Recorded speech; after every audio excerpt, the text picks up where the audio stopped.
본 영상은 조선 왕조실록 등 공개 사료를 바탕으로 한 역사 해설입니다. 인물의 속마음과 사적인 대화는 사료로 단정하지 않고 맥락을 돕는 서술로만 다룹니다.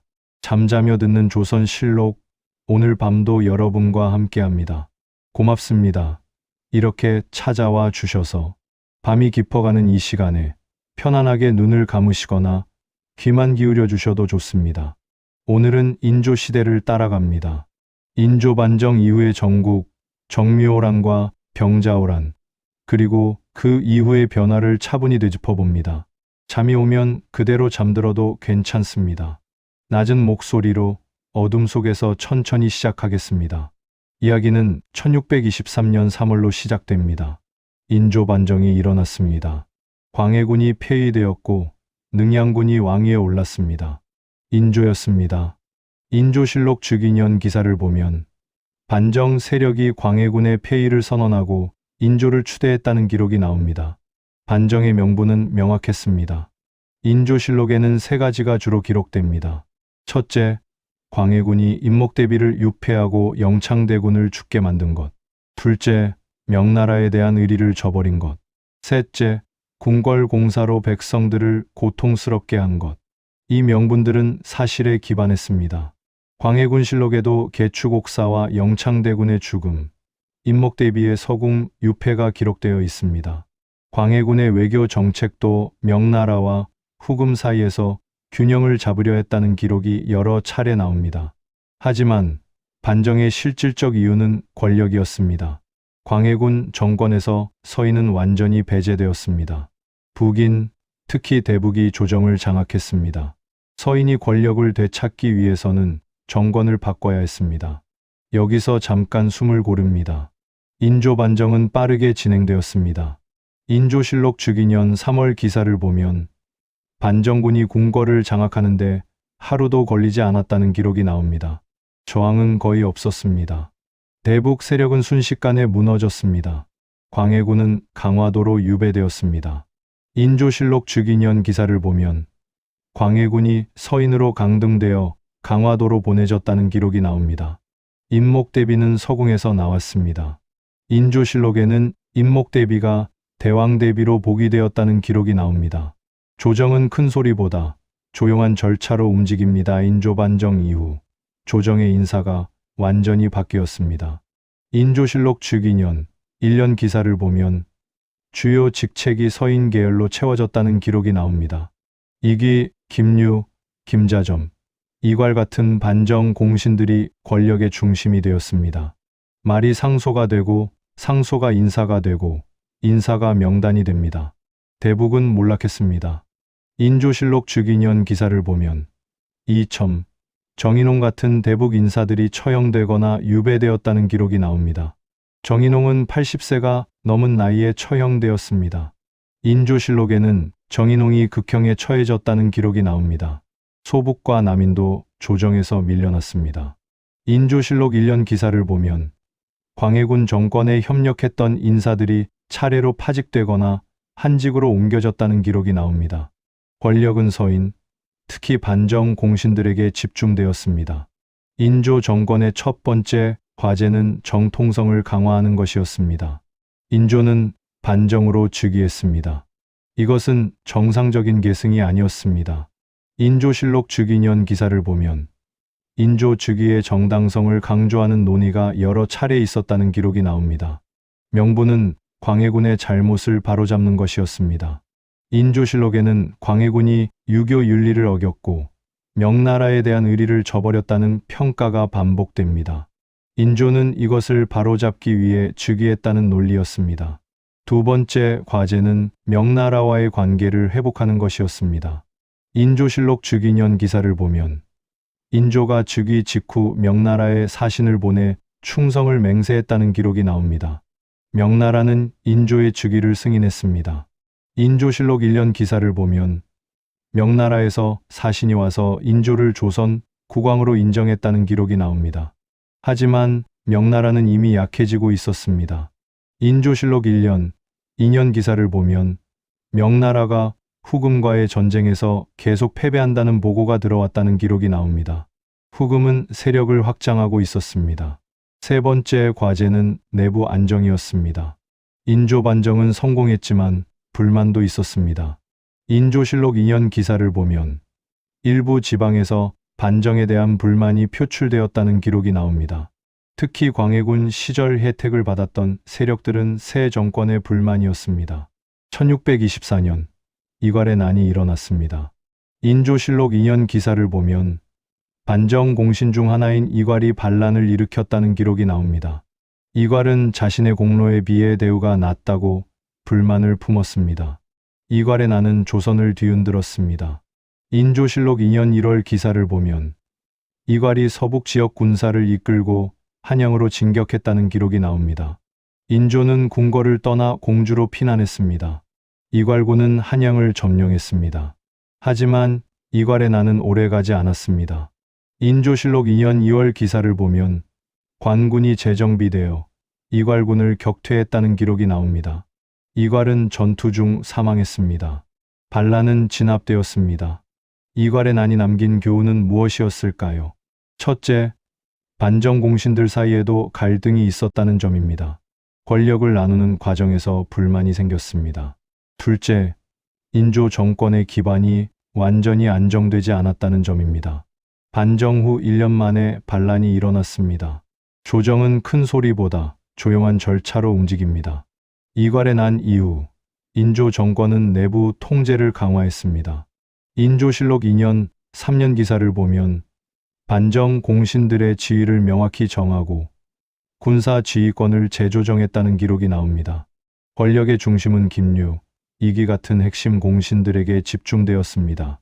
하지만 외부의 위협이 다가오고 있었습니다. 후금이었습니다. 인조실록 4년 기사를 보면 후금이 조선에 사신을 보내 형제관계를 맺자고 요구했다는 기록이 나옵니다. 형제관계란 조선과 후금이 대등한 관계라는 뜻이었습니다. 인조 정권은 거절했습니다.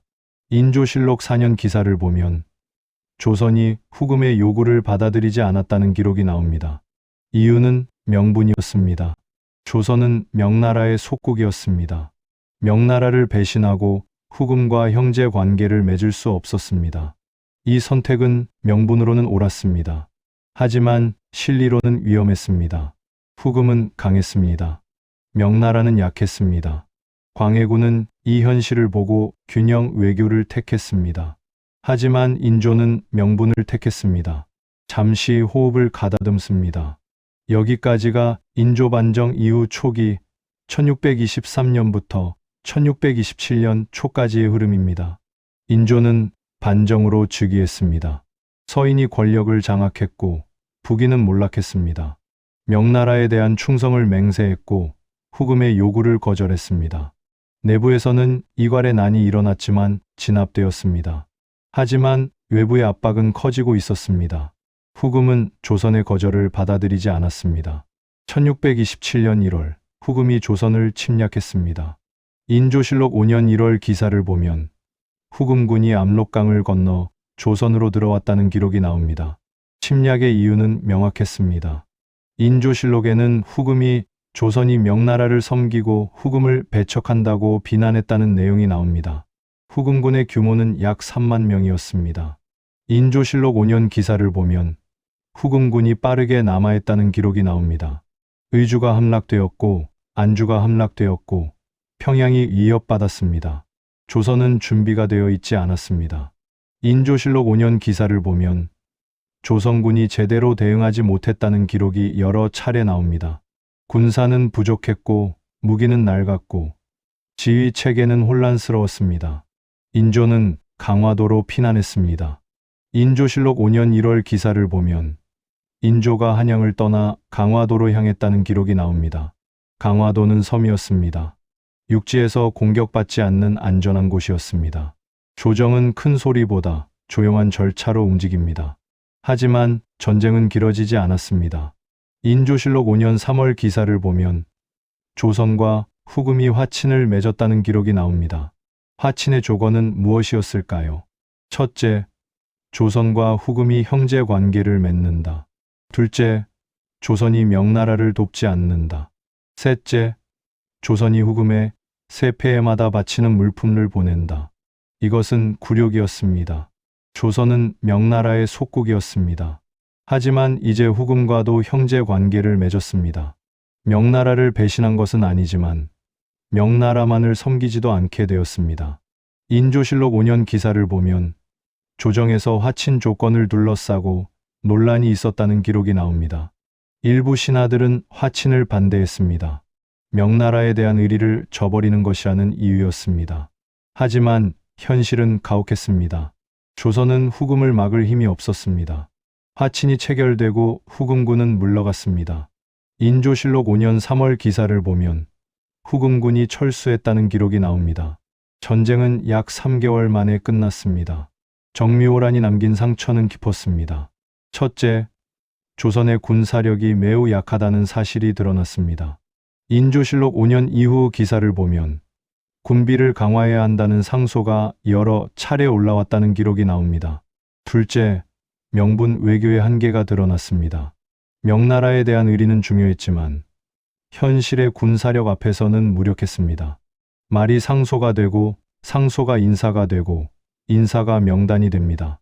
정미호란 이후 조정의 분위기가 바뀌었습니다. 인조실록 6년, 7년 기사를 보면 군비 강화, 성곽 수리, 군사훈련에 대한 논의가 증가했다는 기록이 나옵니다. 하지만 실제 집행은 더뎠습니다. 재정이 부족했고 백성들은 피로했고 조정은 여전히 당파 갈등의 시간을 보냈습니다. 서인 내부에서도 분열이 시작되었습니다. 인조실록 8년, 9년 기사를 보면 서인이 노론과 수론으로 나뉘는 조짐이 나타났다는 기록이 나옵니다.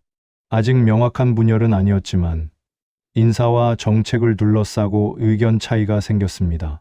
1636년 후금이 국호를 바꾸었습니다. 청이었습니다.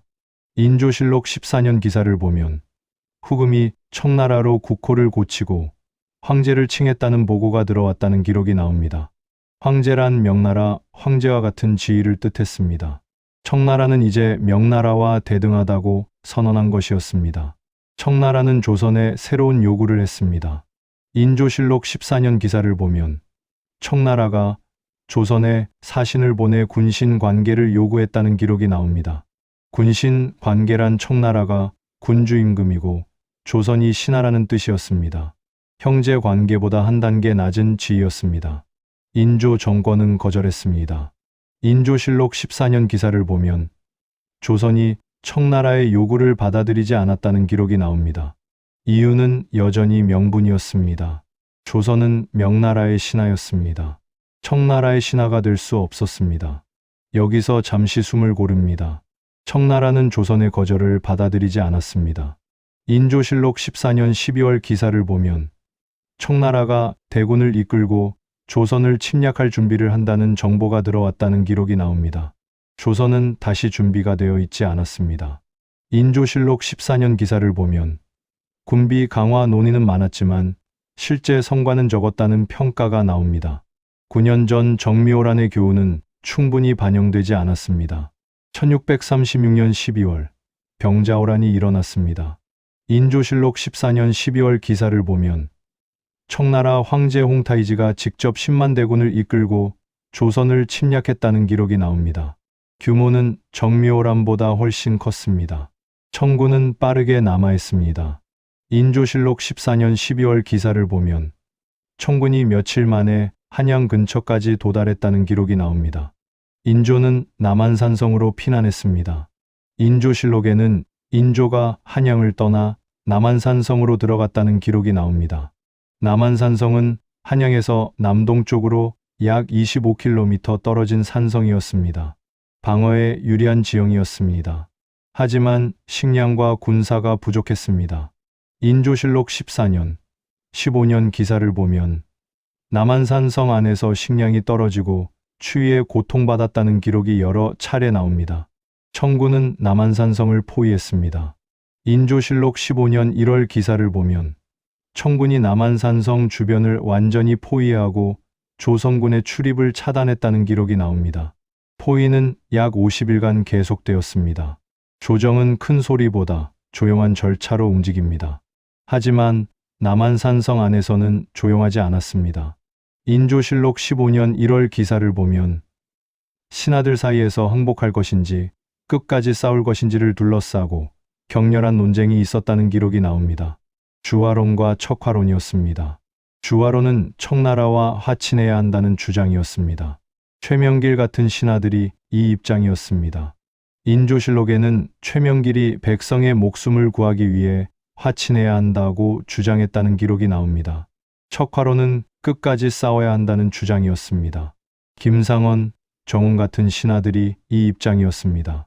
인조실록에는 김상원이 명나라에 대한 의리를 저버릴 수 없다고 주장했다는 기록이 나옵니다. 주화론은 실리였습니다. 척화론은 명분이었습니다. 광해군 시대에는 실리가 명분을 누르고 정책이 되었습니다. 하지만 인조 시대에는 명분이 실리를 누르고 정책이 되었습니다. 그리고 이제 그 결과가 나타났습니다. 50일이 지났습니다. 식량은 바닥났고 추위는 혹독했고 구원군은 오지 않았습니다. 인조실록 15년 1월 말 기사를 보면 남한산성 안의 상황이 극한에 이르렀다는 기록이 나옵니다. 인조는 항복을 결정했습니다. 인조실록 15년 1월 30일 기사를 보면 인조가 남한산성을 나와 청나라에 항복하기로 결정했다는 기록이 나옵니다. 잠시 호흡을 가다듬습니다. 여기까지가 정묘란 이후부터 병자호란 초기까지의 흐름입니다. 정묘란은 조선에 첫 번째 충격을 주었습니다. 화친으로 끝났지만 굴욕이었습니다. 군비 강화 논의는 많았지만 실제 성과는 적었습니다. 청나라가 국호를 바꾸고 황제를 칭하자 조선은 다시 거절했습니다. 그리고 병자호란이 일어났습니다. 남한산성에서 50일간 포위된 끝에 인조는 항복을 결정했습니다. 1637년 1월 30일 인조는 남한산성을 나왔습니다. 인조실록 15년 1월 30일 기사를 보면 인조가 삼전도로 향했다는 기록이 나옵니다. 삼전도는 한양 남쪽에 있는 나루터였습니다. 청나라 황제 홍타이지가 그곳에서 기다리고 있었습니다. 인조실록 15년 1월 30일 기사를 보면 인조가 청나라 황제 앞에서 삼배구고 두례를 행했다는 기록이 나옵니다. 삼배구고 두례란 3번 절하고 9번 이마를 땅에 대는 의식입니다. 신하가 군주에게 하는 최고의 예였습니다. 이것은 조선 역사에서 가장 큰 굴욕 중 하나였습니다. 조선 국왕이 오랑캐로 여겼던 청나라 황제 앞에서 무릎을 꿇고 이마를 땅에 댔습니다.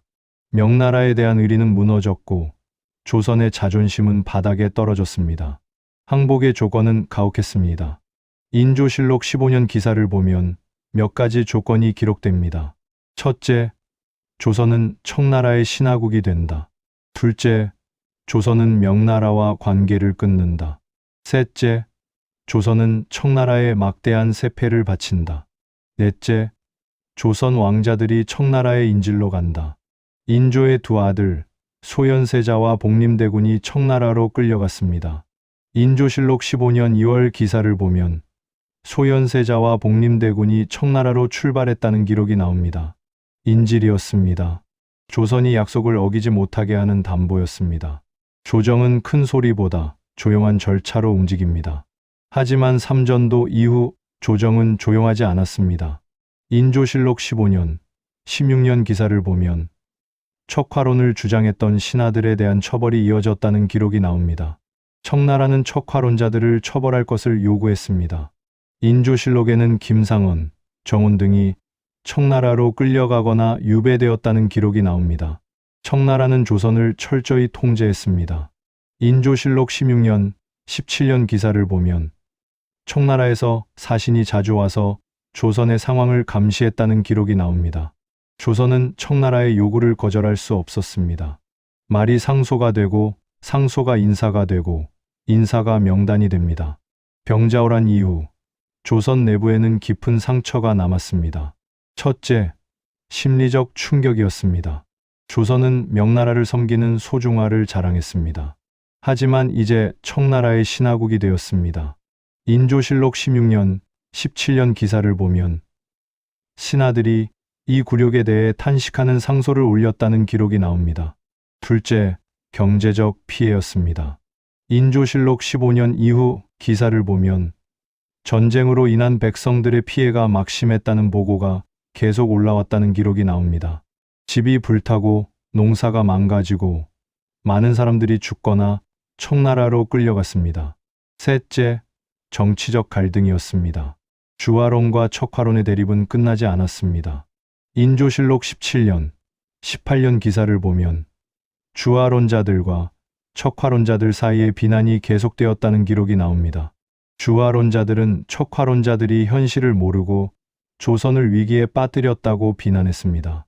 척화론자들은 주화론자들이 명분을 버렸다고 비난했습니다. 1645년 소현세자가 청나라에서 돌아왔습니다. 인조실록 23년 기사를 보면 소현세자가 8년 만에 조선으로 귀환했다는 기록이 나옵니다.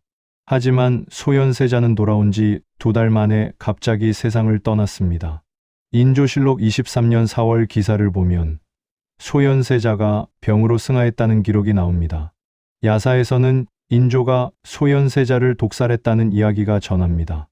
이유는 소현세자가 청나라에서 서양 문물을 접하고 친청 성향을 가지게 되었기 때문이라는 것입니다. 하지만 이것은 공식 사료로 확인되지 않습니다. 인조실록에는 소현세자의 사인이 병으로만 기록됩니다. 소현세자의 죽음 이후 복림대군이 세자가 되었습니다. 인조실록 23년 기사를 보면 복림대군이 왕세자로 책봉되었다는 기록이 나옵니다.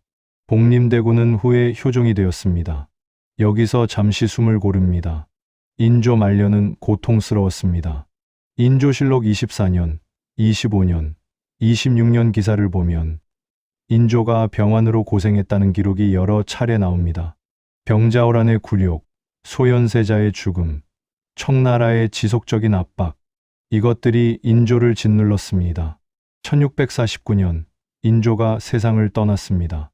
인조실록 27년 5월 기사를 보면 인조가 창덕궁에서 승하했다는 기록이 나옵니다. 인조는 55세였습니다. 제위 27년이었습니다. 효종이 즉위했습니다. 효종실록 즉위년 기사를 보면 효종이 왕위에 올랐다는 기록이 나옵니다. 효종은 청나라에서 8년을 인질로 지냈습니다. 그 경험은 효종에게 깊은 영향을 주었습니다. 효종은 북벌을 주장했습니다. 북벌이란 청나라를 치고 명나라의 원수를 갚는다는 뜻이었습니다. 효종실록 1년, 2년 기사를 보면 효종이 군비를 강화하고 북벌을 준비했다는 기록이 나옵니다. 하지만 북벌은 현실이 되지 못했습니다. 효종실록 여러 해 기사를 보면 북벌 준비는 계속되었지만 실제 출병은 없었다는 기록이 나옵니다. 조선의 국력은 청나라를 칠 만큼 강하지 않았습니다. 북벌은 명분이었지만 실리는 불가능했습니다. 효종 시대에 또 하나의 갈등이 시작되었습니다. 예송 논쟁이었습니다. 효종실록 10년, 현종실록 초기 기사를 보면 효종이 승하한 후 인조의 계비인 자의대비가 몇 년 상복을 입어야 하는지를 둘러싸고 논쟁이 일어났다는 기록이 나옵니다. 이것은 단순한 예법 논쟁이 아니었습니다. 효종이 적장자인지 차자인지, 인조의 정통성이 완전한지를 둘러싼 정치적 논쟁이었습니다. 서인과 남인이 대립했습니다. 현종실록 1년, 2년 기사를 보면 예송 논쟁이 격렬해졌다는 기록이 나옵니다. 예송 논쟁은 이후 수십 년간 조선 정치를 뒤흔들었습니다. 이것은 인조 시대의 유산이었습니다. 인조는 반정으로 즉위했습니다. 정통성의 그림자가 있었습니다. 그 그림자는 효종, 현종 시대까지 이어졌습니다. 조정은 큰 소리보다 조용한 절차로 움직입니다. 하지만 예송 논쟁은 조용하지 않았습니다.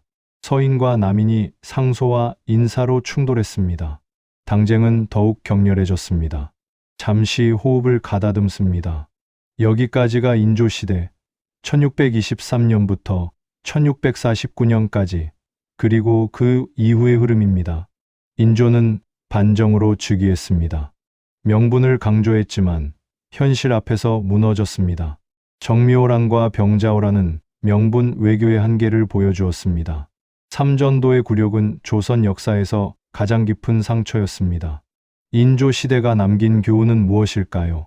첫째, 명분과 실리의 균형입니다. 광해군은 실리를 택했고 명분을 잃었습니다. 인조는 명분을 택했고 실리를 잃었습니다. 어느 한쪽만으로는 충분하지 않았습니다. 명분 없는 실리는 지지를 잃습니다. 실리 없는 명분은 현실에서 무너집니다. 둘째, 반정의 대가입니다. 인조는 반정으로 즉위했습니다. 정통성의 그림자가 있었습니다. 이 그림자는 인조 시대 내내 그리고 그 이후에도 조선 정치에 영향을 미쳤습니다. 이괄의 난, 예송 논쟁, 이것들은 모두 정통성 문제와 연결되어 있었습니다. 셋째, 외교와 군사력의 관계입니다. 인조 정권은 명나라에 대한 의리를 강조했습니다. 하지만 의리만으로는 나라를 지킬 수 없었습니다. 군사력이 없는 외교는 공허했습니다. 정묘호란 이후 군비 강화 논의는 많았지만 실제 성과는 적었습니다. 9년 뒤 병자호란은 그 결과였습니다. 조선왕조실록은 인조를 어떻게 평가했을까요? 인조실록 사평슬핑을 보면 인조가 반정으로 광해군의 잘못을 바로잡았지만 두 번의 호란을 겪어 백성들이 고통받았다는 평가가 나옵니다. 공과 과가 함께 기록됩니다. 말이 상소가 되고 상소가 인사가 되고 인사가 명단이 됩니다. 이 흐름은 인조 시대에도 효종 시대에도 그 이후에도 계속되었습니다. 조선의 정치는 이 흐름 속에서 천천히 변화했습니다. 권력은 한 사람에게 오래 머물지 않았습니다. 광해군도 인조도 그 다음 왕들도 마찬가지였습니다. 오늘은 여기까지 붙잡지 않아도 괜찮습니다. 역사는 결과로 기록됩니다. 하지만 결과가 전부는 아닙니다. 선택의 무게, 시대의 압박, 구조의 제약, 이것들이 역사를 만들었습니다. 인조는 명분을 택했고 광해군은 실리를 택했습니다. 어느 쪽이 옳았을까요? 이것은 단정하기 어렵습니다. 둘 다 한계가 있었습니다. 둘 다 시대의 무게를 견뎌야 했습니다. 조정은 큰 소리보다 조용한 절차로 움직입니다. 그 절차 속에서 역사는 흘렀습니다. 잠자며 듣는 조선실록, 오늘 밤 이야기는 여기까지입니다. 편안한 밤 되시길 바랍니다. 다음 이야기는 효종과 현종 시대, 예송 논쟁을 따라갑니다. 상복의 기간을 둘러싼 논쟁이 어떻게 조선 정치를 뒤흔들었는지 천천히 따라가겠습니다. 잠이 오면 그대로 잠들어도 됩니다. 낮은 목소리는 언제나 여러분 곁에 있습니다. 이 이야기가 마음에 와닿았다면 구독과 좋아요로 함께 해주세요. 여러분의 관심 하나하나가 다음 밤의 이야기를 만드는 힘이 됩니다. 댓글로 궁금한 점이나 다루었으면 하는 주제를 남겨주시면 다음 이야기에 담아보겠습니다. 감사합니다. 안녕히 주무세요.